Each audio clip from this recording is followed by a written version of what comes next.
kaprobinsya, magandang hapon po sa ating lahat. Sa ngayon ay magta-transfer tayo ng kung sa tawagin sa amin ay masitas o ito ay mga tanim-tanim natin na namumulaklak dito.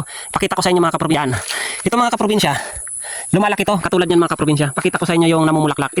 Nakuha ko to sa RR Beach Resort nung kinasal yung aking pinsan dun sa RR Beach Resort. Nakuha ko yung buto na to at dito naman pinarami ko sa aking area. Ito po ay uri ng halaman na namumulaklak. So gusto ko naman po kasi yung ating area na parang pasyalan, malinis, organized at gusto kong may mga namumulaklak mga kaprobinsya para maganda tingnan yung ating area. So sa halip na gubat yung ating area, papalitan natin ng mga namumulaklak, prutas at number 1 yung nyog. Yun mga kaprobinsya, ganito, namumulaklak siya mga kaprobinsya. At ang kagandahan nito mga kaprobinsya, pag bare months na namumulaklak na siya, magbilang kayo ng 7 months mga kaprobinsya, hindi pa siya nawawala yung bulaklak.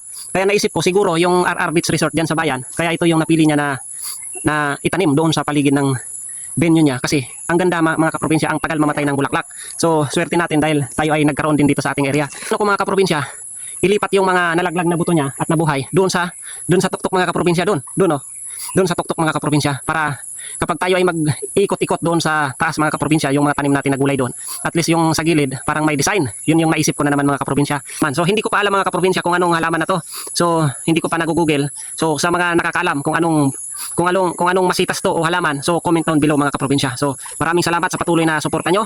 Maraming salamat sa mga viewers at followers ko na patuloy na nanonood sa mga in-upload kong videos. Maraming salamat po. Samahan nyo kung i-transplant yung halamang ito. So God bless. Fuse bye.